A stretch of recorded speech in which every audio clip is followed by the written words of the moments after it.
Something walks whistling past my house every night at 3:03.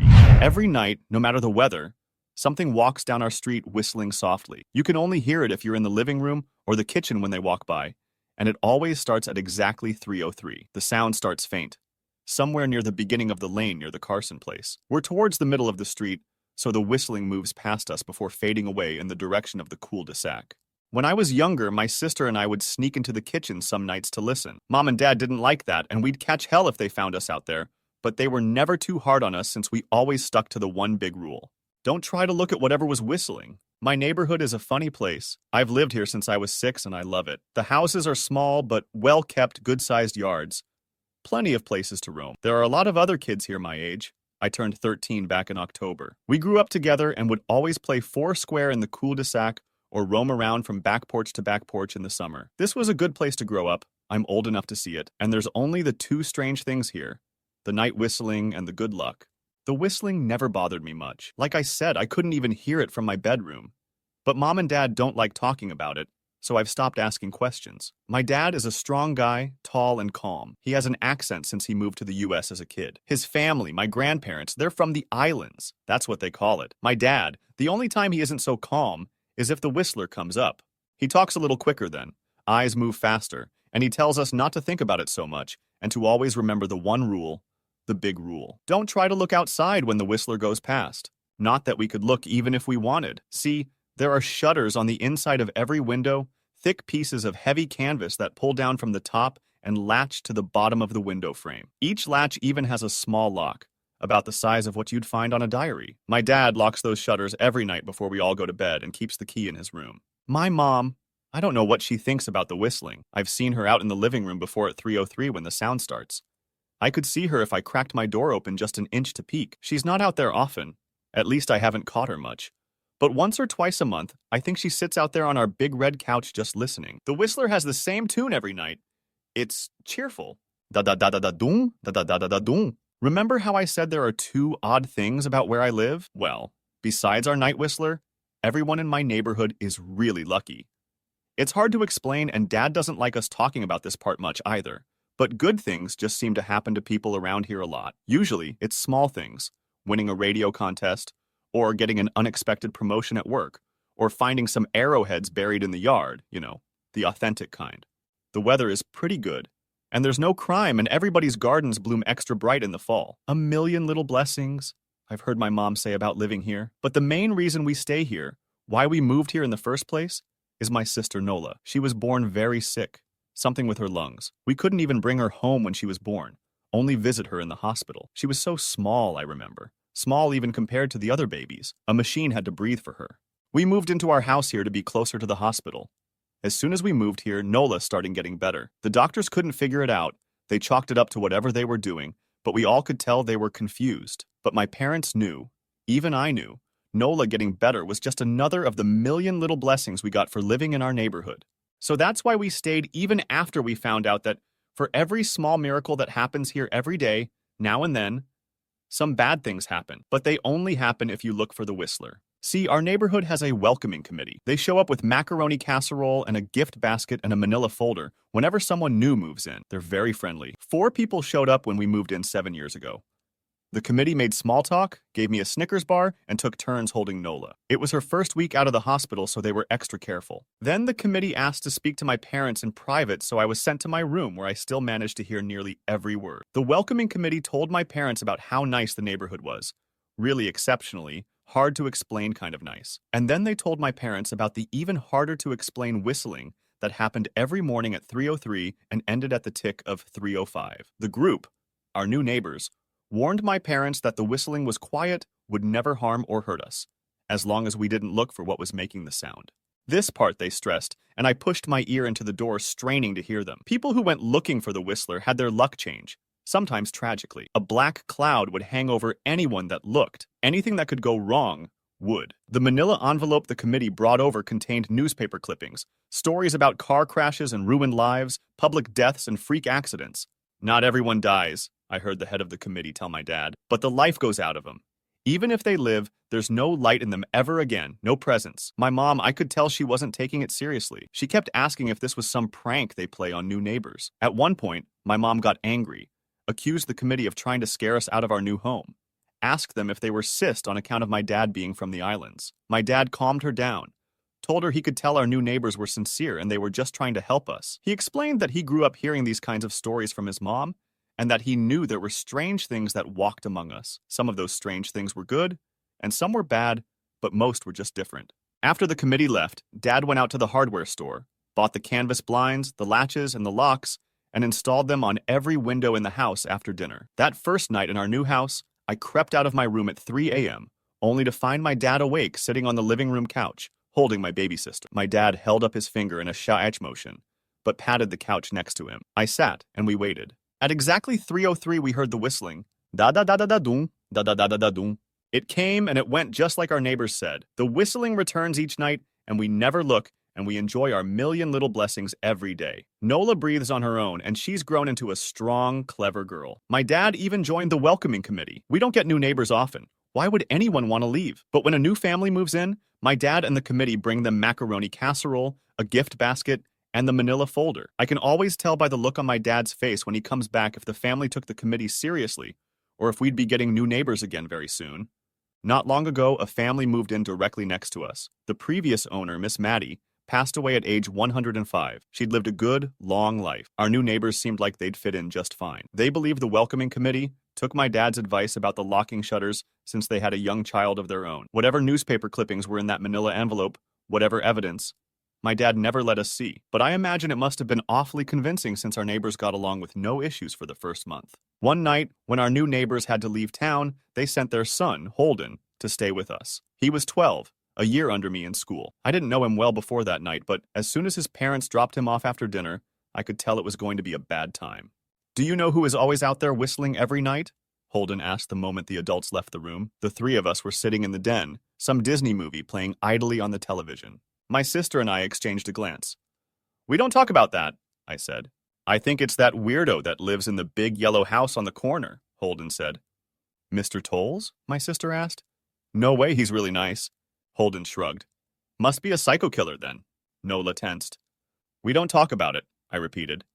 Let's go in my room and play Nintendo. We spent the next few hours playing games, eating popcorn, and then watching movies. A typical sleepover, but I could see Holden was getting antsy. After my parents had wished us a good night, locked the blinds, and gone to bed, Holden stood up from his beanbag and walked over to where Nola and I were sitting on my bed.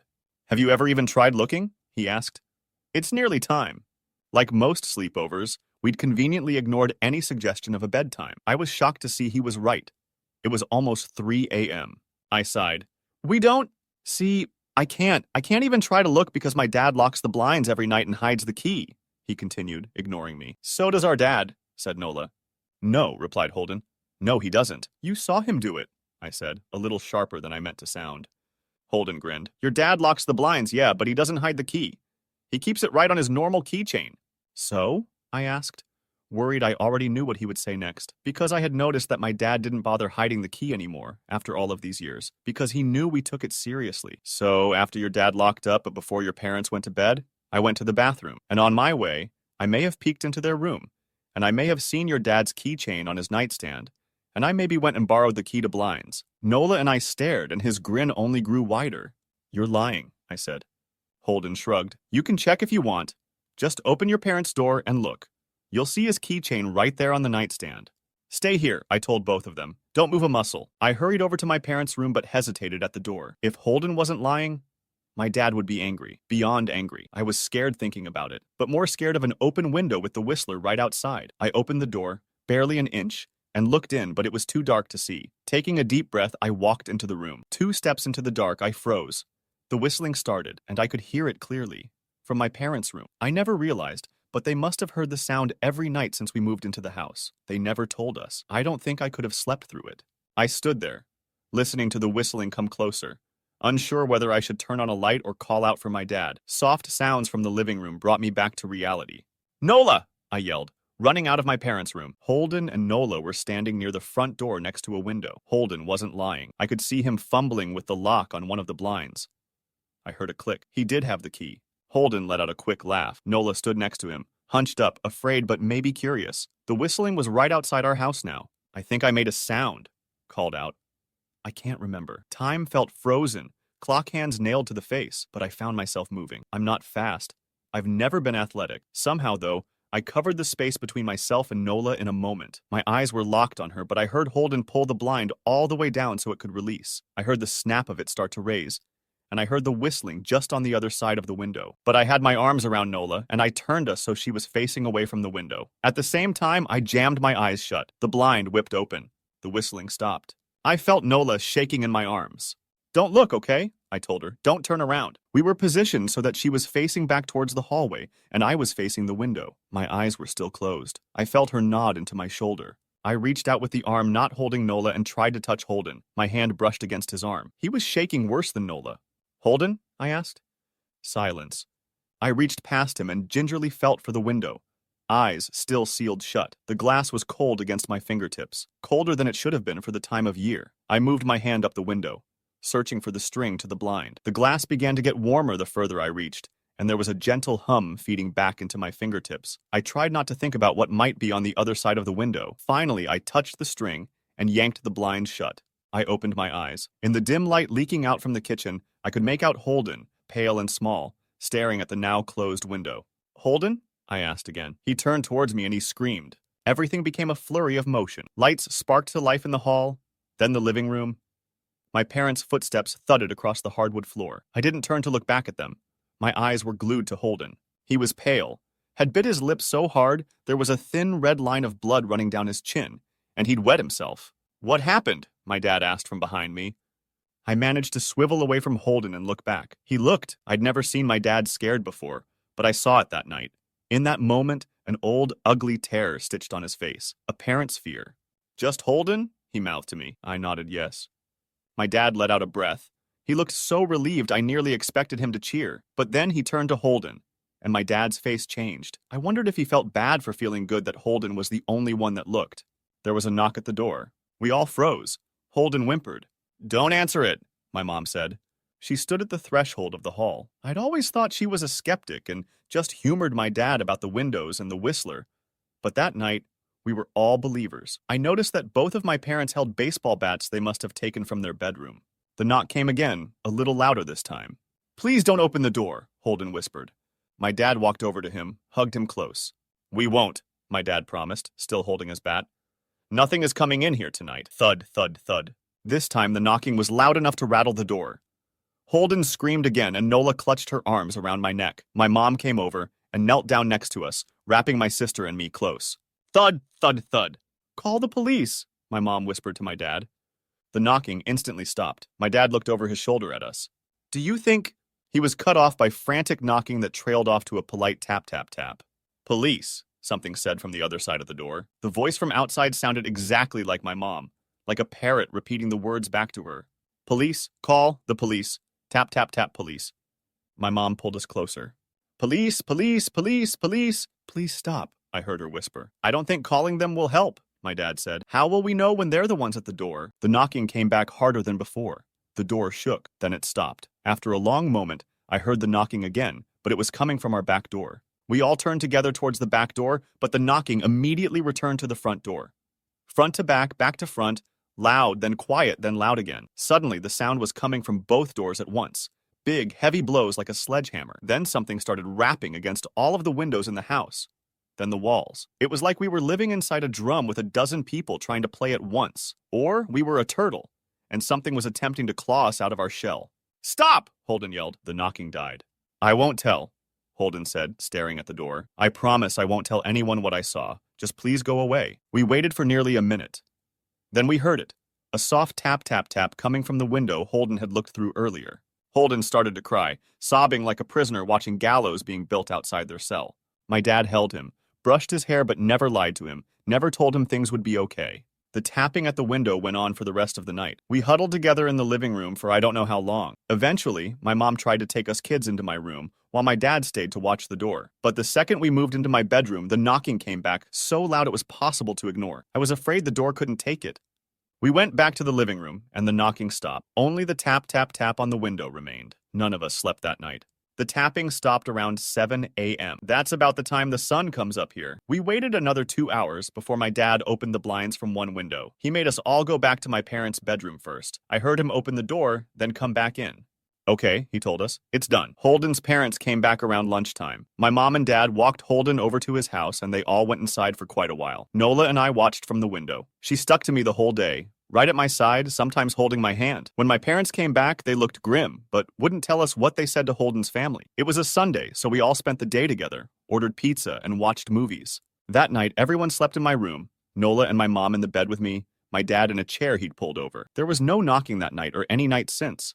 We didn't see much of Holden or his parents for the rest of that week, but by Thursday, there was a moving truck in their driveway. Nola and I watched them packing up the whole afternoon after school. What sticks with me most is how tired Holden and his parents looked. All three had the same pallor, grim mouths, and lightless eyes. Even from across the street, I could tell something was very wrong. Holden and his family were gone before sunset. I remember what the original welcoming committee said to my parents when we moved in. Not everyone who looks at the Whistler dies, but even those that live have the light go out of them, and the rest of their lives are full of misfortune, a million little tragedies. I think Holden's parents must have looked either to comfort him if they didn't believe or share the burden if they did. I watch Nola some days, happy and young and alive, and I wonder if I'd been slower, if she'd looked out the window that night. Would I have looked too? To comfort her? To share that burden? I'm glad I don't have to find out. We still live in that house, in that neighborhood. We still hear our Whistler walking past every night. The blessings, the luck, the good things here are too good to leave, but we're careful. We don't have friends over to spend the night anymore, and my dad hides the key to the blinds very, very well. Not that I've gone looking. Some things you just don't need to look for.